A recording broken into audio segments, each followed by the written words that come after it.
जिस साल मेरे बॉयफ्रेंड के पास कुछ भी नहीं था, मैंने उससे ब्रेकअप कर लिया। बाद में वो कामयाब और बहुत अमीर बन गया।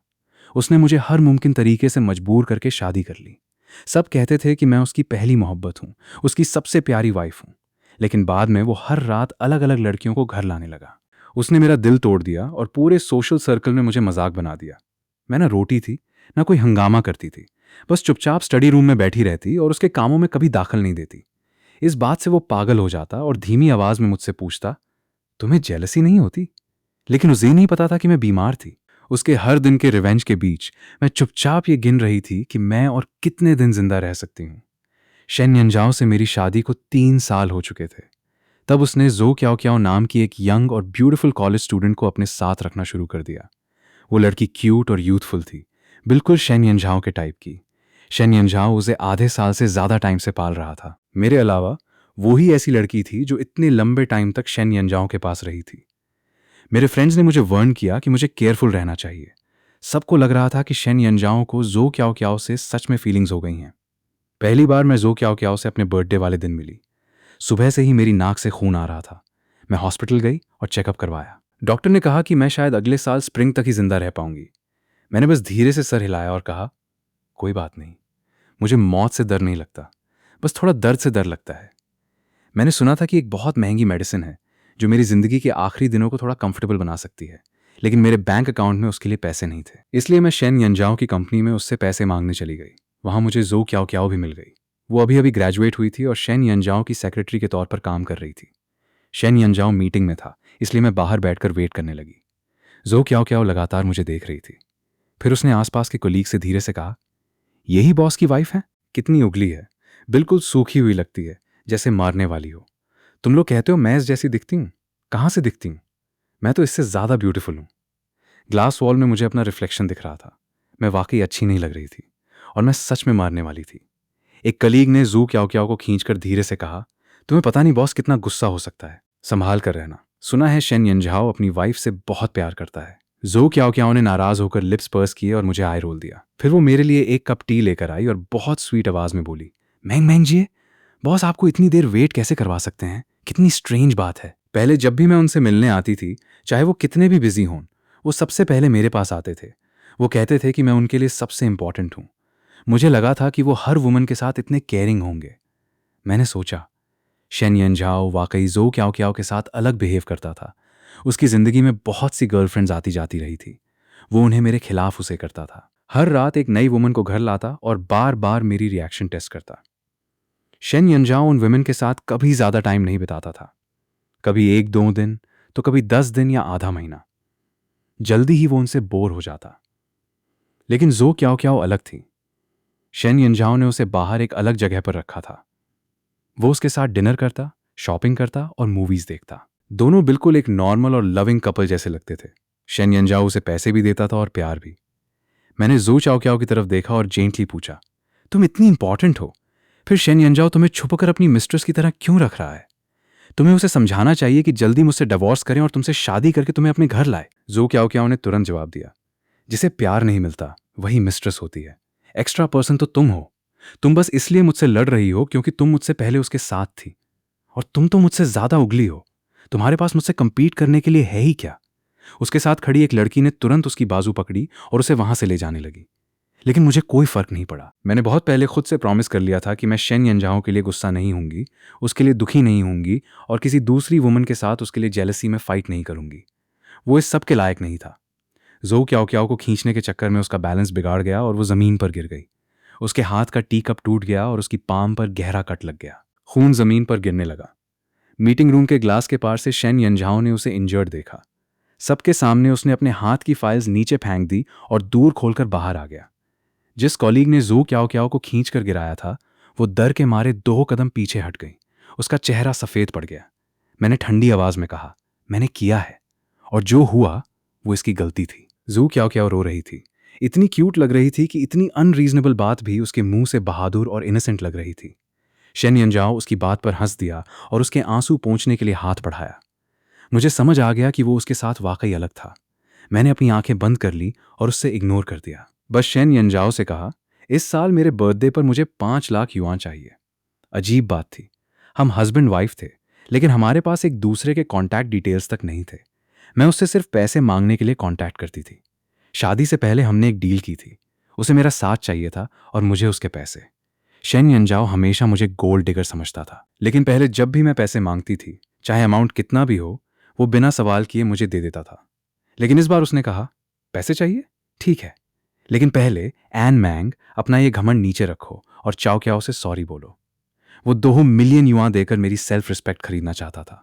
सिर्फ जो क्याओ क्याओ के लिए मुझसे अपॉलॉजी मांग रहा था। ये पहली बार था जब उसने किसी दूसरी वुमन के लिए मुझे पैसे का यूज करके इंसल्ट किया। मैंने अपनी मुट्ठी कस ली और धीरे से मुस्कुरा दी। उसी वक्त मेरे बॉडी में अचानक तेज दर्द उठा, लेकिन मैंने उसे कंट्रोल किया और वहां से मुड़कर चल दी। पैसे नहीं चाहिए। मेरे दिमाग में एक अजीब सवाल था। शेन यंजाओ, अगर एक दिन तुम्हें पता चले कि ये पैसे मुझे थोड़ा और जिंदा रख सकते थे, अगर तुम्हें पता चले कि मारने से पहले मैंने कितना दर्द सहा, तो तुम्हारे चेहरे पर क्या एक्सप्रेशन होगा? मैं अकेली घर लौट आई। बेड पर दर्द से सिकुड़कर लेट गई और ठंडे पसीने में भीग गई। मैंने कुछ स्लीपिंग पिल्स ली और खुद को समझाया, अगर सो जाऊंगी तो शायद दर्द नहीं होगा। धीरे धीरे मेरी आंखें बंद होने लगी। तब मुझे एक ड्रीम आया। मैंने खुद को 20 ईयर्स की एज में देखा। उस वक्त शेन यानजाओ बहुत गरीब था, लेकिन वो मुझसे बहुत प्यार करता था। मेरे बर्थडे वाले दिन हम एक कॉफ़ी शॉप के पास से गुजर रहे थे। मैंने ग्लास विंडो के पास एक कपल को देखा। लड़की के हाथ में एक स्नो वाइट केक था। वो बहुत ब्यूटीफुल, टेस्टी और एक्सपेंसिव लग रहा था। मुझे सब याद था। उस दिन बहुत स्नोफॉल हो रही थी। मैंने अपने हाथ में थोड़ी सी स्नो ली और शेन यंजाओ की तरफ देखकर मुस्कुरा दी। शेन यानजाओ ने दांत कस लिए और मुझे जोर से गले लगा लिया। उसने मुझे नहीं दिखने दिया कि उसकी आंखों में आंसू आ गए थे। 3 दिन बाद वो एक बड़ा केक लेकर मेरी हॉस्टल बिल्डिंग के नीचे आ गया। एक पूरा केक 258 युआन का था और उसने तेज हवा और स्नोफॉल के बीच 3000 फ्लायर्स बांटकर सिर्फ 100 युआन कमाए थे। उसकी उंगलियों पर छाले और जख्म देखकर मैं रो पड़ी। मैंने कहा, शेन यंजाओ, तुम्हारे हाथ पढ़ने और लिखने के लिए हैं। सिर्फ मुझे खुश करने के लिए इन्हें बर्बाद मत करो। मैं इतने महंगे गिफ्ट के लायक नहीं हूं।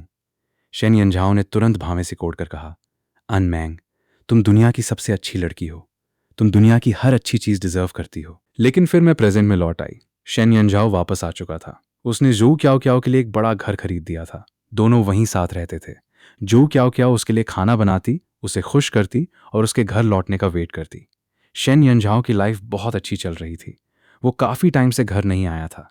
एक दिन वो फ्लोर तो सीलिंग विंडो के पास कैजुअली खड़ा था। सिगरेट उसके मुंह में थी और वो सीधा मुझे देख रहा था। मैं नजर नीचे करके उसके पास से गुजरी, लेकिन उसने अचानक मेरा हाथ पकड़ लिया। एन मैंग, तुम इतनी पतली कैसे हो गई? उसकी आवाज में ऐसी सॉफ्टनेस थी जैसे वो अभी भी मुझसे प्यार करता हो। मैं एक पल के लिए रुक गई। तब मेरी नजर टेबल पर रखे कैंडल्स से भरे केक पर पड़ी। तब मुझे समझ आया कि वो फोन कॉल कोई ड्रीम नहीं थी। मैंने कहा था कि मुझे केक खाना है और शेन यंजाओ सच में मेरे लिए केक लेकर आया था।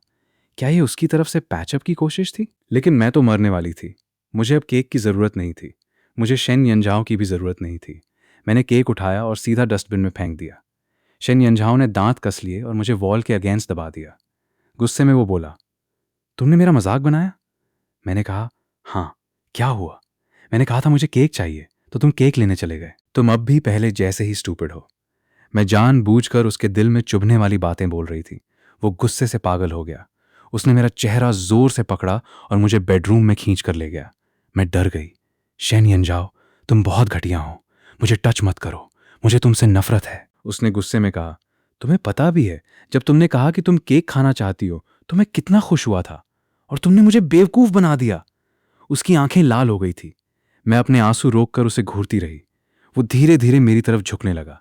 तभी उसका फोन बज गया। कॉल झो क्याओ क्याओ का था।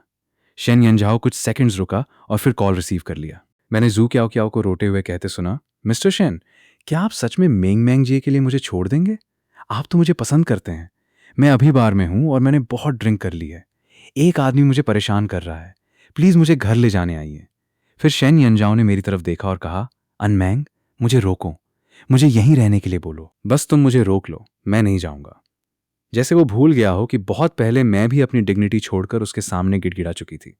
मैंने उसकी तरफ देखकर कहा, शेन यंजाओ, क्या हम एक बार शांति से बात कर सकते हैं? क्या हम लड़ना बंद करके अच्छे से साथ रह सकते हैं? क्या तुम मेरे साथ थोड़ा अच्छा बिहेव कर सकते हो? उसने तब मुझसे कहा था, एन मैंग, तुम डिजर्व नहीं करती। ये 3 वर्ड्स मेरे दिल में बहुत गहरे तक चुभ गए थे, लेकिन आज पहली बार मैं वही वर्ड्स उसे वापस कर सकती थी। मैंने उसकी शर्ट का कॉलर पकड़ा और एक एक वर्ड पर जोर देते हुए कहा, शेन यंजाओ, तुम डिजर्व नहीं करते। वो कुछ सेकंड्स चुप रहा, फिर खुद पर हंसने लगा। उसने फ़ोन दोबारा कान से लगाया और जो क्या क्या से कहा, वेट करो, मैं तुम्हें घर लेने आ रहा हूँ। उसने मुझे एक बार भी पीछे मुड़कर नहीं देखा, बस दूर पटक कर चला गया। अगले दिन पूरे सोशल सर्कल में फोटोज वायरल हो गई। शेन यंझाओ जो क्याओ क्याओ के लिए एक दूसरे आदमी से बुरी तरह लड़ रहा था। पहली बार उसकी किसी दूसरी वुमन के साथ वाली बात सबके सामने आ गई थी। मेरे घर के बाहर कुछ रिपोर्टर्स खड़े थे। जैसे ही मैं बाहर निकली, उन्होंने मुझे घेर लिया। मिसेस शेन, शेन यंझाओ और जो क्याओ क्याओ के रिलेशनशिप के बारे में आप क्या कहना चाहती हैं? मैंने कहा, एक शादीशुदा आदमी ने चीट किया है और दूसरी वुमन जानते हुए भी उसके साथ रिलेशनशिप में है। आप मुझसे क्या सुनना चाहते हैं? लेकिन एक रिपोर्टर ने तुरंत कहा, मैंने सुना है कि जब मिस्टर शेन सबसे गरीब थे तब आपने पैसों के लिए उन्हें छोड़ दिया था। बाद में जब वो सफल हुए तो आपने भावनात्मक दबाव डालकर उनसे शादी कर ली। अब मिस्टर शेन को उनका सच्चा प्यार मिल गया है।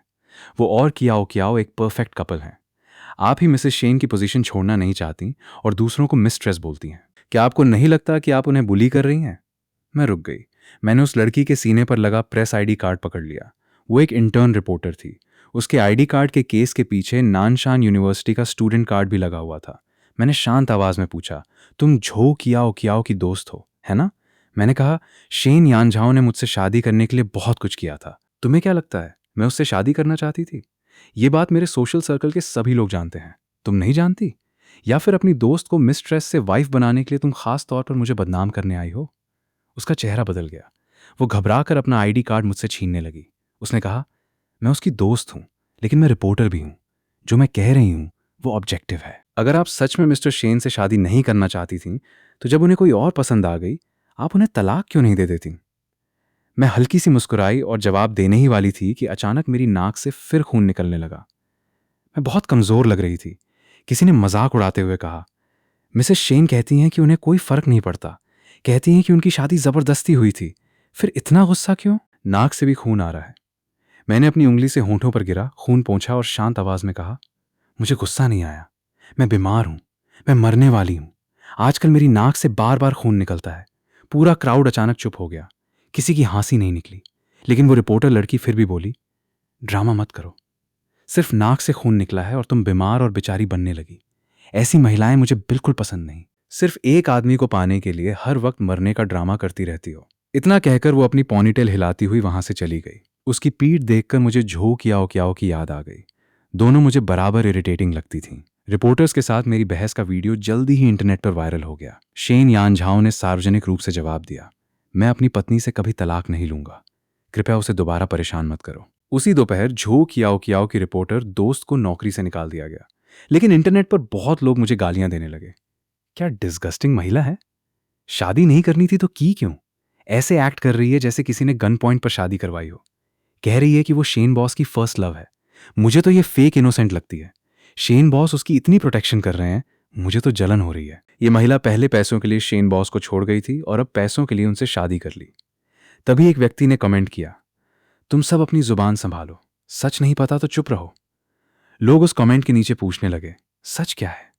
सच कहानी से भी ज्यादा सरल था। उस साल मेरी माँ को एक गंभीर बीमारी हो गई थी। डॉक्टर ने कहा था कि यह बीमारी आनुवंशिक हो सकती है। सिर्फ मेरी माँ ही नहीं, भविष्य में मुझे भी गंभीर बीमारी हो सकती थी। अगर मैं शादी करके बच्चे पैदा करती तो मेरे बच्चों में भी इस बीमारी का जोखिम बहुत ज्यादा था। जिस दिन मेरी माँ की हालत खराब हुई, उनकी नाक से बहुत ज्यादा खून निकला। उन्होंने बहुत सारा खून खो दिया और 3 दिन तक कोमा में रहीं। जब उन्हें होश आया तो उन्होंने मुझसे कहा, शेन यानझाओ से ब्रेकअप कर लो। मैं बस उन्हें देखती रही और धीरे से कहा, माँ, वो मुझे कभी नफरत नहीं करेगा। पता नहीं मैं ये बात अपनी माँ को समझा रही थी या खुद को। माँ ने कहा, मुझे पता है वो अच्छा लड़का है। तुम दोनों हाई स्कूल से रिलेशनशिप में हो। हर सुबह वो साइकिल पर तुम्हारा इंतजार करता था। तुम्हें लगा मुझे पता नहीं? एक बार मैंने देखा था, वो तुम्हारे लिए रोज या मो नाम का ब्रेकफास्ट लेकर आया था। उसके पास कुल सिर्फ 12 युआन थे। एक ब्रेकफास्ट 10 युआन का था और बाकी 2 युआन से उसने 2 कप सोया मिल्क खरीदे। एक उसके लिए और एक तुम्हारे लिए। उस वक्त तुम बहुत भूखी थी और बिना सोचे सब खा गई। उसने तुमसे झूठ बोला था कि वो पहले ही खा चुका है और तुमने मान भी लिया। उस वक्त छोटे से शेन की जिंदगी बहुत मुश्किल थी। उसके माता पिता तलाक ले चुके थे और कोई उसकी ठीक से देखभाल नहीं करता था। हर महीने उसे बहुत कम पॉकेट मनी मिलती थी। 12 युआन शायद उसका पूरा दिन चलाने के लिए होता था। लेकिन उसने बिना सोचे वो सारा पैसा तुम पर खर्च कर दिया। तभी मुझे लगा था कि मेरी बेटी बहुत लकी है, उसे इतना अच्छा लड़का मिला है। लेकिन वो इतना अच्छा था कि मुझे उसकी और भी ज़्यादा फिक्र होने लगी। उसी साल शेन यानझाओ की दादी भी बीमार होकर अस्पताल में भर्ती हो गई थी। वो उन्हीं के साथ बड़ा हुआ था, इसलिए दोनों के बीच बहुत गहरा रिश्ता था। दादी के इलाज के लिए वो दिन रात भाग रहा था। मैंने अपनी हथेली को जोर से पकड़ लिया और काफ़ी देर तक चुप रही। फिर कांपती आवाज़ में सिर्फ इतना कहा, माँ, मैं उसे छोड़ना नहीं चाहती। 10 साल पुरानी वो बात आज भी याद करके मेरा दिल भर आता था। मैं माँ के पसंदीदा परसिमन लेकर कब्रिस्तान जाने वाली थी। मैं मरने वाली थी। मुझे शेन यानझाओ से आखिरी बार अलविदा कहना था और उसे बताना था कि अब मैं उसकी ज़िंदगी से हमेशा के लिए चली जाऊंगी। लेकिन कब्रिस्तान जाने से पहले मैं शेन यानझाओ की कंपनी गई। मुझे वहाँ से एक चीज़ लेनी थी। जब मेरी माँ जिंदा थी, वो शेन यानझाओ को बहुत पसंद करती थी। उन दिनों मैं और शेन यानझाओ एक दूसरे से बहुत प्यार करते थे। एक बार मेरी माँ मंदिर गई थी और उन्होंने 2 लकी डॉल खरीदी थी। एक बॉय डॉल के अंदर शेन यानझाओ का जन्मदिन छिपा था और दूसरी गर्ल डॉल के अंदर मेरा जन्मदिन। उनकी इच्छा थी कि हम सुरक्षित रहें, स्वस्थ रहें और जिन लोगों से प्यार करते हैं वे हमेशा साथ रहें। मेरी माँ ने कहा था कि दोनों डॉल शेन यानझाओ को दे देना, लेकिन शेन यानझाओ ने अपना डॉल लेने से मना कर दिया। उसने मेरा डॉल ले लिया। उसने कहा था, जब मैं इसे देखता हूँ मुझे तुम याद आती हो, मुझे तुम्हें देखना अच्छा लगता है। वो डॉल आज तक शेन यानझाओ की ऑफिस डेस्क पर रखा था। मुझे डर था कि मेरे मरने के बाद शेन यानझाओ उसे किसी बेकार चीज़ की तरह फेंक देगा। वो मेरी माँ का दिया हुआ था, मुझे उसे वापस लेना था। मैं उसे अपनी माँ की कब्र के सामने रखना चाहती थी ताकि वो मेरी तरफ से उनके पास रहे। जब मैं कंपनी पहुंची, शेन यानझाओ मेरा सुबह वाला वायरल वीडियो देख रहा था। वीडियो में मैं नाक से खून आते हुए कह रही थी कि मैं मरने वाली हूं। मुझे देखते ही उसने फ़ोन साइड में रख दिया। उसने कुछ नहीं कहा और न ही कुछ पूछा। मैंने उसकी डेस्क की तरफ देखा। जहां मेरा लकी डॉल रखा करता था, वो जगह खाली थी। मैंने भौहें सिकोड़कर पूछा, मेरा लकी डॉल कहाँ है? तभी झो कियाओ कियाओ मेरे पीछे आ गई। उसने कहा, 2 दिन पहले मेरे हाथ में कट लग गया था। शेन सर बहुत परेशान हो गए थे। उन्होंने कहा कि वो मुझे घायल नहीं देख सकते, इसलिए उन्होंने वो डॉल मुझे दे दिया। उन्होंने ये भी कहा कि वो डॉल मेरी तरह दिखता है, थोड़ा बेवकूफ़ है, लेकिन उन्हें बहुत पसंद है। फिर वो मुस्कुराकर बोली, मैंग मैंग जी, क्या आपको लगता है वो मजाक कर रहे थे? मैं इतनी खूबसूरत हूं, भला मैं उस बदसूरत गुड़िया जैसी कैसे लग सकती हूँ? मैंने अचानक अपनी मुट्ठी जोर से कस ली और शेन यानझाओ को गुस्से से घूरते हुए पूछा, तुमने मेरी चीज किसी और को देने की हिम्मत कैसे की? वो मेरी माँ ने मेरे लिए मांगी थी, तुमने उसे किसी और को क्यों दे दिया? शेन यानझाओ ने कहा, वो तुम्हारी चीज थी? माफ करना, मैं भूल गया था। मुझे लगा था वो कोई ज्यादा कीमती चीज नहीं है। उसकी बात खत्म होते ही मैंने टेबल पर रखा क्रिस्टल एस्ट्रे उठाकर सीधा उसकी तरफ फेंक दिया। शेन यानझाओ ने बचने की कोशिश भी नहीं की। क्रिस्टल एस्ट्रे सीधा उसके माथे से टकराया और उसके माथे से खून निकलने लगा। वो गुस्से में बोला, तुम पागल हो क्या? सिर्फ एक बेकार गुड़िया के लिए किसी को मार रही हो? वो पलटकर बाहर चला गया, लेकिन कुछ ही देर बाद वो वापस आ गया। उसके हाथ में मेरी लकी डॉल थी। उसने वो गुड़िया मेरी तरफ फेंक दी और गुस्से से चिल्लाया, अपनी चीज वापस ले लो। ऐसी सस्ती चीज जिसे फेंक दो तो भी किसी को दुख नहीं होगा। तुम्हें क्या लगता है मुझे इसकी कोई परवाह है? पागलपन बंद करो, अपनी चीज लो और जल्दी यहां से चली जाओ। लकी डॉल जमीन पर गिरी और बुरी तरह टूटकर टुकड़े टुकड़े हो गई। मैंने देखा कि उस पर लिखा मेरा नाम और मेरी जन्मदिन की तारीख टूटकर कई टुकड़ों में बिखर गई थी, बिल्कुल मेरी जिंदगी की तरह। शायद अब इसे कभी ठीक नहीं किया जा सकता था। मेरा दिमाग एकदम सुन्न हो गया। मैंने हाथ उठाया और झो चियाओ चियाओ को एक जोर का थप्पड़ मार दिया। मैं चीख कर बोली, ये मेरी माँ की चीज है, मुझे दर्द हो रहा है, मुझे सच में दर्द हो रहा है। मेरी बात पूरी भी नहीं हुई थी कि मेरी आंखों से आंसू निकल आए। मैंने झो चियाओ चियाओ को पकड़ने के लिए हाथ बढ़ाया, लेकिन शेन यानझाओ ने मेरी कलाई पकड़कर मुझे रोक दिया। मेरी आंखें आंसुओं से भर गईं। मैं उसे घूरती रही। रोते रोते अचानक मैं हंस पड़ी। मैंने झो चियाओ चियाओ से कहा, तुम्हें पता है ना कि मैं मरने वाली हूं, फिर भी तुम मुझे परेशान कर रही हो। शेन यानझाओ, तुम सच में बहुत घटिया इंसान हो। तभी एक बूंद खून अचानक झो चियाओ चियाओ के हाथ की पीठ पर जा गिरी। मेरी नाक से दोबारा खून बहने लगा और इस बार पहले से भी ज्यादा खून निकल रहा था। मेरे पैर कमजोर पड़ गए, पूरा शरीर दर्द से भर गया और मैं खड़ी भी नहीं रह पाई। मैं सीधा नीचे गिरने लगी। शेन यानझाओ ने तुरंत मुझे पकड़ लिया और चिल्लाया, एम्बुलेंस बुलाओ। लेकिन वो कुछ नहीं कर सकता था। वो बस बेबस होकर देखता रहा जब मेरा खून लगातार बह रहा था और उसकी शर्ट को पूरी तरह लाल कर रहा था। मैं बेहोशी में थी, लेकिन मुझे शेन यानझाओ के रोने की आवाज सुनाई दे रही थी। वो बार बार पूछ रहा था, क्यों? खून रुक क्यों नहीं रहा? आन मैंग, प्लीज, और खून मत बहने दो, मुझे मत डराओ। मुझे अस्पताल के कीटाणुनाशक की गंध आई। मैंने डॉक्टर को शेन यानझाओ से कहते सुना, आमतौर पर वो अगले साल वसंत तक या शायद उससे भी ज्यादा समय तक जिंदा रह सकती थी, लेकिन उसने कहा कि उसके पास पैसे खत्म हो गए हैं, इसलिए उसने इलाज करवाना बंद कर दिया। अब उसकी हालत नियंत्रण से बाहर हो चुकी है। अब इलाज जारी रखने की भी कोई जरूरत नहीं है।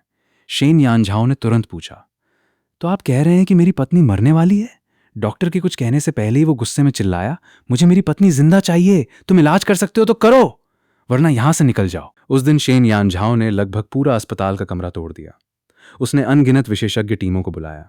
उसने कहा कि चाहे जितना भी पैसा लगे वो मुझे जिंदा रखेगा, लेकिन गंभीर बीमारी ऐसी चीज नहीं है जो सिर्फ पैसे से ठीक हो जाए। शेन यानझाओ बिल्कुल जिद्दी हो गया था। वो किसी की बात सुनने को तैयार नहीं था।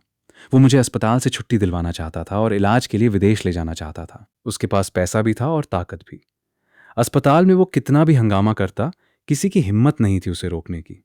आखिरकार मेरी सबसे अच्छी दोस्त लिन झाओ झाओ मेरी वसीयत लेकर वहां पहुंची। बहुत पहले ही मैंने अपनी वसीयत कानूनी रूप से नोटरी करवा दी थी और अपनी सारी चीजों के फैसले उसके हाथ में दे दिए थे। मैंने कहा था, अगर एक दिन मैं बिस्तर पर पड़ी रहूं, हिल भी ना पाऊं, खा ना पाऊं और पी ना पाऊं, तो मुझे और तकलीफ मत देना, मुझे शांति से जाने देना। झाओ झाओ जानती थी कि मुझे सबसे ज्यादा दर्द से डर लगता है। उसने शेन यानझाओ को एक जोर का थप्पड़ मारा और उसकी तरफ उंगली करके बोली, तुम्हारे पास इतना पैसा है तो पहले क्या कर रहे थे? अब यहां अपनी ताकत दिखा रहे हो? बहुत देर हो चुकी है, अब तुम उसे कहीं नहीं ले जाओगे। मैं जहां रहूंगी वो भी वहीं रहेगी। शेन यानझाओ ने झाओ झाओ के हाथ में मेरी वसीयत को देखा और वहीं खड़ा रह गया। काफी देर बाद मुझे उसकी दबी हुई रोने की आवाज सुनाई दी। लिन झाओ झाओ, मुझे उसे ले जाने दो, मैं तुमसे अनुरोध करता हूं, तुम मुझ पर भरोसा करो। वो बच सकती है, वो बच सकती है, वो नहीं मरेगी। अगर वो मर गई तो मैं क्या करूंगा? झाओ झाओ ने बेरुखी से कहा, तुम जैसे बेरहम इंसान के बिना भी हर कोई अच्छी तरह जी सकता है। यहां झूठे गहरे प्यार का नाटक मत करो। तुम खुद से भी घृणा कर रहे हो और दूसरों से भी। उसने शेन यानझाओ को किनारे किया और मेरे बिस्तर के पास बैठ गई। उसने मेरा हाथ पकड़ा, लेकिन जैसे ही वो बोलने वाली थी, उसकी आंखों से आंसू गिरने लगे। उसने मुझसे पूछा, तुम सच में जीना नहीं चाहती? वो इतना रो रही थी कि उसे देखकर मुझे भी बहुत बुरा लगने लगा। मैं चाहती थी कि हाथ उठाकर उसके आंसू पोंछ दूं। मैं उसे कहना चाहती थी, मेरे लिए इतना दुख मत करो, मैं बस एक बहुत लंबी नींद लेने जा रही हूं। एक बार सो जाऊंगी तो फिर दर्द नहीं होगा। बस एक बार और आंखें खोल दो, ठीक है? तुमने ही तो कहा था कि हमें अच्छे से अलविदा कहना चाहिए, ताकि बाद में कोई पछतावा न रहे। तुमने अभी तक अपनी माँ को अलविदा नहीं कहा और मुझे भी अलविदा नहीं कहा, फिर तुम इतनी आसानी से कैसे जा सकती हो? मेरी आंखों से भी आंसू बहने लगे। तभी जीवन मॉनिटर अचानक बीप करने लगा। डॉक्टर ने तुरंत झाओ झाओ से कहा कि वो मुझसे और बात करती रहे। डॉक्टर ने कहा कि मेरे होश में आने के संकेत हैं। उस दिन झाओ झाओ ने मेरा हाथ पकड़े रखा और पानी तक पीने की हिम्मत नहीं की। वो लगातार मुझसे बातें करती रही, कभी रोती, कभी हंसती। उसे देखकर मैं भी डर गई थी। मैंने तो तय कर लिया था कि मर जाना ही ठीक है, लेकिन उसकी वजह से मुझे लगा कि कम से कम एक बार आंखें खोलकर उसे सांत्वना देनी चाहिए। इसलिए मैंने अपने लगभग खत्म हो चुके शरीर के साथ लड़ाई की और आधी रात को आखिरकार मेरी आंखें खुल गईं। मेरे होश में आने के बाद आधे महीने से ज्यादा समय तक झाओ झाओ एक पल के लिए भी मुझे अकेला नहीं छोड़ती थी। वो मेरी देखभाल करते करते लगभग पागल हो गई थी। मुझे खाना खिलाती, बाथरूम तक मेरे साथ जाती और लगभग मेरी पैंट तक उतारने में मेरी मदद करने वाली थी। वो बस चाहती थी कि मैं जल्दी से ठीक हो जाऊं। अगर ये ऐसे ही चलता रहा तो लिन झाओ झाओ सच में अजीब हो जाती। एक बार जब वो कमरे में नहीं थी, मैंने खुद बाथरूम जाने की कोशिश की। मैंने सोचा, मुझे कोई सहारा न भी दे तो मैं चल तो सकती हूँ। लेकिन बाथरूम से बाहर निकलते वक्त अचानक मेरे पैर कमजोर पड़ गए। मैं जमीन पर गिर गई और वॉश बेसिन से टकरा गई। मेरे पूरे चेहरे पर खून लग गया। मैं किसी तरह उठने की कोशिश कर रही थी कि गलती से बाथरूम के शीशे पर पड़ा कपड़ा नीचे गिर गया। मैंने ऊपर देखा और शीशे में अपना एक डरावना चेहरा देखा। शेन यानझाओ तुरंत अंदर दौड़ा। उसने मुझे अपनी बाहों में ले लिया और मुझे दोबारा शीशे की तरफ देखने नहीं दिया। वो बोला, मैं बस पैसे देने गया था। लिन झाओ झाओ कहाँ चली गई? ये बिल्कुल बेकार है। मैंने भौहें सिकोड़कर उसकी बात काट दी। मेरे सामने झाओ झाओ के बारे में बुरा मत बोलो, मुझे अच्छा नहीं लगता। शेन यानझाओ चुप हो गया। उसने और कुछ नहीं कहा। उसने बहुत सारे टिश्यू लाए और मेरे चेहरे से खून साफ करने लगा। मेरे चेहरे पर लगा खून देखकर उसकी आंखें लाल हो गईं। वो बोला, तुमने मुझे पहले क्यों नहीं बताया कि तुम बीमार हो? तुम्हारे पास मुंह है, उसे इस्तेमाल करना नहीं आता क्या? तुम तो पहले ठीक हो सकती थी। तुम्हें पता भी है, आन मैंग, तुम खुद को मजबूत दिखाने की कोशिश क्यों कर रही हो? तुम्हारी हालत आज ऐसी क्यों हो गई? मैंने शांत आवाज में कहा, क्योंकि मुझे अब तुम्हारी जरूरत नहीं है। इसलिए मेरे बीमार होने के बारे में तुम्हें पता हो या न हो, मेरे लिए कोई फर्क नहीं पड़ता। सच तो यह था कि मैंने शेन यानझाओ से अपनी बीमारी कभी जानबूझकर छिपाई नहीं थी। मेरी मेडिकल रिपोर्ट्स टेबल पे ऐसी जगह रखी थीं जहां बस नजर नीचे करने से वो दिखाई दे जाती थीं, लेकिन उसने कभी उन्हें देखा ही नहीं। जब मैं धीरे धीरे पतली और कमजोर होती जा रही थी, तब झोउ चियाओ चियाओ उसकी जिंदगी में आ गई। शेन यानझाओ उसके लिए रात रात भर घर से बाहर रहने लगा, इसलिए वो मेरी हालत देख ही नहीं पाया।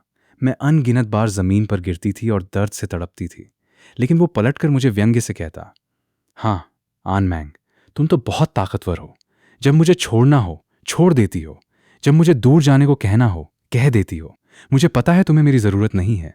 जरूरत नहीं है तो ठीक है, लेकिन मुझे तुम्हारी जरूरत है। मैंने कुछ नहीं कहा, बस आंखें बंद करके ऐसे दिखावा किया जैसे मैं सो गई हूं।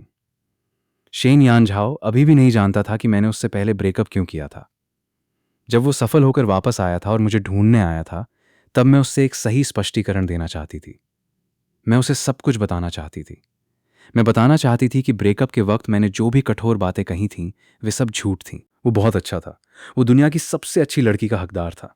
उनका एक खुशहाल परिवार होना चाहिए था। मैंने ये बातें न जाने कितनी बार खुद से दोहराई थीं। मैं चाहती थी कि एक दिन मुस्कुराते हुए शेन यानझाओ से कह सकूं, अब तुम हमेशा खुश रहना। किसी को नहीं पता था कि रात के अंधेरे में मैं कितनी बार रोई थी। मुझे सबसे ज्यादा पछतावा इस बात का था कि जो लड़की उसके साथ पूरी जिंदगी रह सकती थी, वो मैं क्यों नहीं थी। एक दिन मैंने अपनी भावनाओं को नियंत्रित किया और शेन यानझाओ से बात करने का फैसला किया। वो एक क्लब में बिजनेस मीटिंग कर रहा था, इसलिए शायद ठीक से बात नहीं कर पाएगा। वो नशे में था और मेरा कॉल काट दिया। मुझे उसकी चिंता हुई, इसलिए मैं फिर भी वहां चली गई। क्लब पहुंचकर मुझे एक एक कमरा चेक करना पड़ा। आखिरकार मैंने उसे एक कमरे के कांच के दरवाजे के जरिए देख लिया, लेकिन उसकी बाहों में एक दूसरी महिला थी। मैंने दरवाजा खोल दिया। शेन यानझाओ ने मुझे देखा, लेकिन उसके चेहरे पर जरा भी घबराहट नहीं थी। मैंने अपने आंसू रोकते हुए पूछा, शेन यानझाओ, तुम मेरे साथ खेल खेल रहे हो? उसने उस महिला को किनारे किया और शराब की गंध के साथ मेरे पास आया। उसने मुझे दीवार के सामने कोने में कर दिया और मेरे आंसू पोंछ दिए। वो बोला, शुरुआत में मैं बस तुम्हारे साथ खेल खेलना चाहता था, लेकिन उस दिन तुम्हारे घर गया और तुम्हारी हालत देखी तो मुझे तुम पर थोड़ा तरस आ गया। बस मैं अब तुमसे प्यार नहीं करता, इसलिए तुम अच्छी बच्ची की तरह व्यवहार करो। न रोना, न ड्रामा करना। मेरी बहुत सारी गर्लफ्रेंड्स हैं। अगर तुम हर वक्त जलती रहोगी तो मुझे बहुत परेशानी होगी। जब मैंने सुना कि वो मुझसे प्यार नहीं करता, तो मेरे आंसू खुद ब खुद निकल आए। मैंने गहरी सांस ली और खुद को शांत करने की कोशिश की। फिर धीरे से कहा, शेन यानझाओ, मैं तुमसे सिर्फ एक बात कहने आई हूं। मैं तुमसे शादी नहीं करना चाहती। उस वक्त मैंने तुमसे ब्रेकअप अपनी माँ की वजह से किया था। मैं अपनी बात पूरी भी नहीं कर पाई थी कि उसने अचानक मेरी ठोड़ी पकड़ ली। वो गुस्से में बोला, मेरी बात में तुम्हारी माँ को मत लाओ। हर चीज की जिम्मेदारी अपनी माँ के ऊपर मत डालो। उसे पैसा पसंद नहीं था तो क्या हुआ? कोई किसी से बेहतर नहीं है। उसने नशे में मुझे धमकाया। आन मैंग, मैंने कहा है कि मैं तुमसे शादी करूंगा। मैं तुमसे अनुमति नहीं मांग रहा। बेहतर होगा कि तुम आभारी बनकर इसे स्वीकार करो। वो मेरी सफाई सुनना ही नहीं चाहता था। उसने कहा कि मैंने पहले उसे जितना दुख पहुंचाया था, अब वो मुझे उससे भी ज्यादा दुख पहुंचाएगा। तभी तो ये उचित होगा। मैंने उसके चेहरे को देखा और अचानक लगा कि ये इंसान मेरे लिए बिल्कुल अजनबी बन चुका है। शायद पहले मैं और मेरी माँ उसके लिए जो कुछ करते थे, वो सिर्फ हमारी एक तरफा भावनाएं थीं। शायद उस वक्त मुझे उसे कसकर पकड़ लेना चाहिए था। उसे मेरे लिए तड़पने देना चाहिए था। उसे गरीबी की जिंदगी से अपनी हिम्मत हारने देना चाहिए था। पहले मैं कितनी बेवकूफ थी, इतनी बेवकूफ कि कभी कभी मुझे खुद पर तरस आता था। फिर शेन यानझाओ ने कहा, मैंने सुना है लिन झाओ झाओ पहले क्लब में लोगों के साथ शराब पीने का काम करती थी, फिर भी उसने एक अच्छा बॉयफ्रेंड ढूंढ लिया। अब सोचो, अगर उसके बॉयफ्रेंड को पता चले कि लिन झाओ झाओ पहले पैसे लेकर शराब पीने वाली लड़की थी, तो क्या वो फिर भी उसे स्वीकार करेगा? गुस्से से मेरा पूरा शरीर कांपने लगा। मैंने हाथ उठाया और शेन यानझाओ को एक जोर का थप्पड़ मार दिया। मैंने उसे गाली देते हुए कहा, तुम एक घटिया इंसान हो। वो बेरुखी से बोला, आन मैंग, तुमसे बदला लेने के लिए मैं इससे भी ज्यादा घटिया काम कर सकता हूं। विश्वास नहीं होता तो कोशिश करके देख लो। शेन यानझाओ कितना निर्दयी था। मैं जानती थी मैं जोखिम नहीं ले सकती थी। मुझे डर था कि मेरी वजह से झाओ झाओ की मुश्किल से बनी अच्छी जिंदगी बर्बाद हो जाएगी। इसलिए मैंने खुद को समझाया, वैसे भी मेरी जिंदगी अब खत्म होने वाली है। मैं जहां भी टूटूंगी सब एक जैसा ही है। शादी करनी है तो कर लेती हूं। और उसका ये बदला बहुत लंबे समय तक चला। जब शेन यानझाओ मुझे चोट पहुंचाते पहुंचाते थक गया और मुझसे सुलह करना चाहता था, तब तक मैं उससे प्यार करना छोड़ चुकी थी। मेरे शरीर पर लगी चोटों को झाव झाव से छिपाना संभव ही नहीं था। वो बहुत गुस्से में थी। अगले 2 दिनों तक मैं जो भी करती वो मुझे डांट देती। आखिरकार मैं उसकी डांट से रो पड़ी। कंबल के अंदर मुंह छिपाकर मैंने चिल्लाया, तू कितना डांटती है यार, सिर्फ मुझे परेशान करना आता है। एक बार हिम्मत है तो मुझे मेरी मां के पास ले जा, तू उसे कभी नहीं डांट पाएगी। झाओ झाओ काफी देर तक कुछ नहीं बोली। फिर उसने मेरे बालों पर हाथ फेरा और धीरे से कहा, जब तुम्हारी सेहत थोड़ी बेहतर हो जाएगी मैं तुम्हें तुम्हारी मां के पास ले जाऊंगी, ठीक है? मुझे पता था वो मुझसे झूठ बोल रही थी। मुझे यह भी पता था कि मैं कभी ठीक से ठीक नहीं होने वाली, लेकिन मैं नहीं चाहती थी कि वो मेरे लिए चिंता करे, इसलिए मैं मुस्कुराकर बोली, ठीक है। उसके बाद मैंने और ज्यादा गंभीरता से ठीक होने की कोशिश शुरू कर दी। मैं ढेर सारी दवाइयां लेती थी। इंजेक्शन की वजह से मेरी बाहों पर जगह जगह नीले और बैंगनी निशान पड़ गए थे। शेन यानझाओ किनारे खड़ा होकर यह सब देखता रहा। फिर उसने दांत कसकर दरवाजा पटक दिया और बाहर चला गया। रात को मैंने सुना कि वो झाओ झाओ से लड़ रहा था। आन मैंग अपनी मां से मिलना चाहती है। तुम समझती क्यों नहीं? एक बार उसे उसकी मां से मिलने दोगी तो क्या हो जाएगा? मैं देख रहा हूं तुम बस इसलिए डर रही हो कि वो जल्दी मर न जाए। तुम कमीने हो। क्या तुम चाहती हो वो ज्यादा दिन जिंदा रहे और तुम्हारे छोटे प्रेमी के रास्ते में आए? तुम्हारा छोटा प्रेमी अब पति बनने वाला है क्या? मैंने चुपके से अपने आंसू पोंछ लिए। मुझे खुद से नफरत होने लगी थी। मैं झाओ झाओ के लिए एक बोझ बन गई थी। इसलिए मैंने दोबारा मां से मिलने की जिद करना बंद कर दिया। लेकिन मेरी मानसिक हालत भी धीरे धीरे कमजोर होती गई। मुझे हर वक्त नींद आने लगी। मेरे जागे रहने का समय लगातार कम होता जा रहा था। मैंने सोचा शायद अब झाओ झाओ को ठीक से अलविदा कहने का समय आ गया है। शायद ये मेरी जिंदगी का आखिरी समय था। अगले कुछ दिनों में मेरा शारीरिक दर्द बढ़ता गया, लेकिन मेरी ऊर्जा हैरान करने वाली तरह से बेहतर होने लगी। शायद झू चियाओ चियाओ को पता चल गया था कि मेरी हालत सुधर रही है। वो खुद को रोक नहीं पाई। शेन यानझाओ के अनुपस्थित होने का फायदा उठाकर वो अस्पताल में मुझसे मिलने आ गई। झाओ झाओ ने उसे देखते ही गुस्से में कहा, यहां घटिया औरतों और कुत्तों की इजाजत नहीं है। अभी के अभी निकल जा, वरना मैं तेरा ऐसा हाल करूंगी कि तेरी मां भी तुझे पहचान नहीं पाएगी। झो चियाओ चियाओ रोती हुई बोली, आन मैंग जी, मैं गर्भवती हूं। मैं आपसे अनुरोध करती हूं, एक बार अच्छी इंसान बन जाओ। मेरे बच्चे के पिता को मुझे वापस दे दो। वो 3 महीने की गर्भवती थी और मैं भी 3 महीने से बीमार थी। अब मुझे समझ आ गया। शेन यानझाओ मुंह से कह रहा था कि उसे मेरी जरूरत है, लेकिन दूसरी तरफ वो किसी और महिला के साथ आनंद ले रहा था। स्वाभाविक था। उसे ऐसी महिला की क्या जरूरत थी जो वैसे भी मरने वाली थी? वो बस मुझसे झूठ बोल रहा था। अच्छा हुआ मैंने उसकी बातों पर विश्वास नहीं किया। झो चियाओ चियाओ रोते हुए मेरी बांह खींचने लगी। मेरे अंदर इतनी ताकत नहीं थी कि मैं विरोध कर पाऊं। मैं लगभग बिस्तर से गिर गई। झाओ झाओ मुझे बचाने लगी, लेकिन झो चियाओ चियाओ ने उसकी बाहों पर भी खरोंचें डाल दी। तभी किसी ने झो चियाओ चियाओ के बाल पकड़कर उसे जोर से पीछे खींच लिया। वो शेन यानझाओ था। उसके दांत गुस्से में भींचे हुए थे। ऐसा लग रहा था जैसे वो झो चियाओ चियाओ को खा जाएगा। वो चिल्लाया, मैंने तुम्हें चेतावनी नहीं दी थी? अगर तुमने मेरी पत्नी को दोबारा छुआ तो मैं तुम्हें मार डालूंगा। झो चियाओ चियाओ का हाव भाव बदल गया। वो कुछ कहने ही वाली थी कि झाओ झाओ ने किनारे रखा तकिया उठाया और सीधा उन दोनों के चेहरे पर मार दिया। वो टूट कर चिल्लाई, इस घटिया औरत को लेकर यहां से निकल जाओ। शेन यानझाओ झो चियाओ चियाओ को पकड़कर बाहर ले गया। वो कहती रही कि मैं उसका इंतजार करूं, वो वापस आकर सब समझाएगी। मैंने सोचा, कौन इंतजार करेगा? मुझे कोई फर्क ही नहीं पड़ता। झाओ झाओ ने मेरी तरफ देखा और धीरे से पूछा, मैंग मैंग, तुम ठीक हो? कहीं दर्द तो नहीं हो रहा? मैंने अपना सीना पकड़ा और जानबूझकर उदास चेहरा बनाया।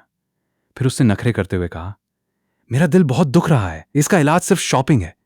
झाओ झाओ मेरी बात सुनकर हंस पड़ी। उसे लगा मेरी हालत हाल ही में थोड़ी बेहतर है, इसलिए उसने मुझे बाहर ले जाने के लिए सहमत हो गई। मैंने एक भुना हुआ शकरकंद खरीदा और उसकी कार में बैठ गई। झाओ झाओ को साफ सफाई का बहुत जुनून था। वो कभी किसी को अपनी कार में खाना खाने नहीं देती थी, लेकिन मैंने मरीज होने का फायदा उठाया और कार में भुना हुआ शकरकंद मजे से खाने लगी। उसके टुकड़े सीट पर गिरते रहे। झाओ झाओ दांत पीस कर दिखावा करती रही कि उसने कुछ देखा ही नहीं। मैंने उसे एक महंगी दुल्हन की दुकान के सामने कार रोकने को कहा। वसंत में उसकी शादी होने वाली थी, लेकिन मुझे पता था कि शायद मैं तब तक जिंदा नहीं रहूंगी।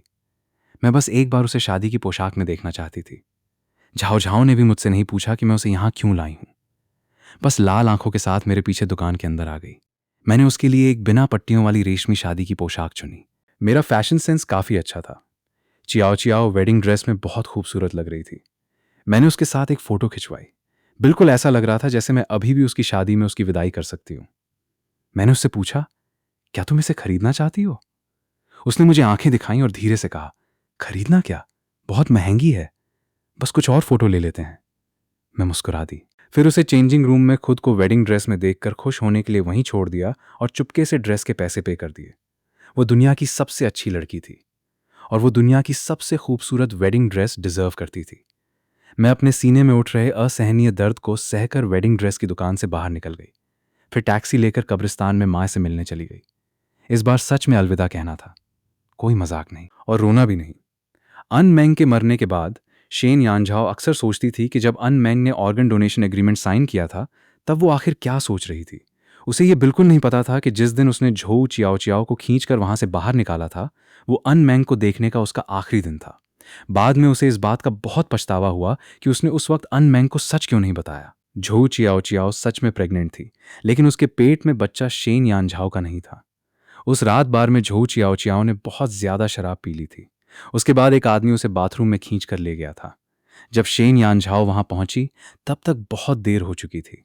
झोउ चियाओ चियाओ अपनी बेचारी वाली कहानी सुनाने में बहुत माहिर थी। उसने कहा कि वो नॉर्मली शराब नहीं पीती थी, इसी वजह से उस दिन ड्रंक हो गई। उसने ये भी कहा कि अपनी पूरी जिंदगी में वो कभी दोबारा ऐसी स्थिति का सामना नहीं करेगी।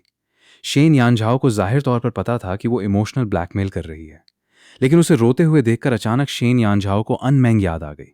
उसका दिल पिघल गया। उसने उस आदमी को जेल भिजवा दिया और झोउ चियाओ चियाओ को अबॉर्शन करवाने के लिए पैसे भी दिए, लेकिन इससे ज्यादा वो उसके लिए कुछ नहीं कर सकती थी। शेन यानझाओ हमेशा सोचती थी कि झोउ चियाओ चियाओ एक बहुत आज्ञाकारी लड़की है। हाँ, उसने उसे ज्यादा लाड़ प्यार करके थोड़ा बिगाड़ दिया था, लेकिन कम से कम वो उसकी बात सुनती तो थी। उसे बिल्कुल अंदाजा नहीं था कि जिस लड़की को उसने पाला था वो एक लालची जहरीला सांप बन चुकी थी और उसके तैयार न होने का फायदा उठाकर उस जहरीले सांप ने उसे बुरी तरह काट लिया। शेन यानझाओ सोचती थी, जब अन मैंग मरी होगी तो शायद वो मुझसे बहुत नफरत करती होगी।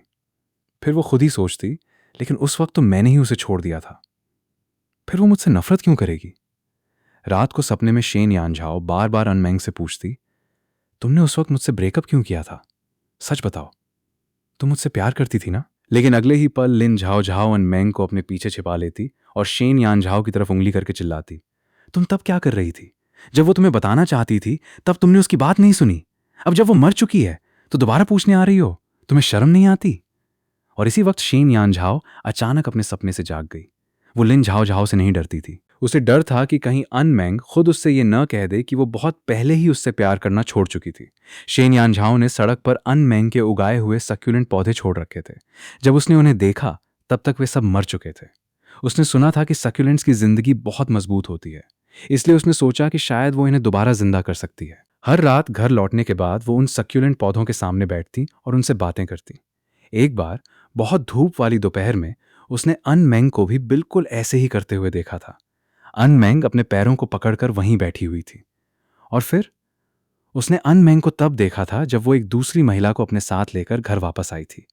ये याद आते ही शेन यानझाओ ने खुद को एक जोर का थप्पड़ मारा। उसने धीरे धीरे अपनी यादों को बदलना शुरू कर दिया। उसकी यादों में अन मैंग की वे सारी तस्वीरें जहां वो अकेली थीं, उन सब में उसने अपनी तस्वीर भी जोड़ दी। बाद में एक पार्टी में शेन यानझाओ ने एक ऐसे आदमी को बुरी तरह पीट दिया जो अपनी पत्नी को धोखा दे रहा था। वो पूरी तरह टूट गई। उसने क्लब के एक कमरे को तोड़ दिया और चिल्लाने लगी, तुम सब झूठ बोल रहे हो, मैं तो अपनी पत्नी से सबसे ज्यादा प्यार करती हूं। तभी वहां मौजूद लोगों ने शेन यानझाओ और झोउ चियाओ चियाओ की किसिंग तस्वीरें निकालकर उसके सामने रख दी। तस्वीरें देखकर वो एकदम जम गई। फिर वो ऐसे चली गई जैसे उसने कोई बहुत घिनौनी चीज देख ली हो। उसने सोचा, मुझे किसी ने जरूर फंसाया है। मुझे सोचना होगा कि मैं अपनी पत्नी को ये सब कैसे समझाऊंगी। मैं नहीं चाहती कि मेरी पत्नी मुझसे गुस्सा हो। आखिर गुस्सा करना उसकी सेहत के लिए भी नुकसानदायक है। लेकिन जैसे ही वो लिफ्ट से नीचे आई, उसने एंट्रेंस पर एक गर्भवती महिला को खड़े देखा। ये महिला उसे जानी पहचानी लग रही थी, वही महिला जो अभी उन तस्वीरों में थी। शेन यानझाओ के अंदर अचानक डर की एक लहर दौड़ गई। क्या ये पहले ही मेरी पत्नी से मिल चुकी है? क्या इसने मेरी पत्नी से कुछ उल्टा सीधा कह दिया? क्या मेरी पत्नी इसकी वजह से दुखी हो गई? उसने बिना कुछ सोचे उसके बाल पकड़ लिए और उसे खींचकर सीढ़ियों में ले गई। फिर उसने उसका गला दबा दिया। जब उसने देखा कि सीढ़ियां खून से लाल हो गई हैं, शेन यानझाओ मुस्कुरा दी।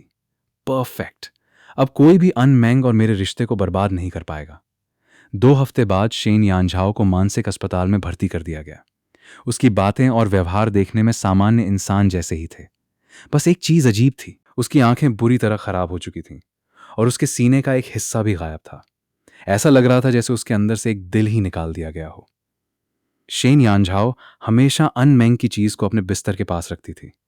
उसे देखते हुए वो मुस्कुराती और कहती, पत्नी, तुम अभी तक मुझे देखने क्यों नहीं आई? यान तुम्हें बहुत याद करती है। फिर वो पूछती, तुम मुझे याद करती हो? कुछ देर बाद उसकी आंखें लाल हो जाती। वो खुद से ही धीरे से कहती, मैं भूल गई। जिसके पास दिल ही नहीं होता वो किसी को याद करना नहीं जानता। और तभी उसे अचानक सब कुछ याद आ गया। बहुत पहले ही उसने अनमेंग का दिल खो दिया था। अगर आपको ऐसी ही कहानियां पसंद हैं तो चैनल को सब्सक्राइब करें और कमेंट में अपनी राय ज़रूर बताएं। अगर वीडियो पसंद आया हो तो इसे लाइक करके हाइप ज़रूर करें और ऐसी ही कहानियों के लिए जुड़े रहें। मिलते हैं अगली कहानी में।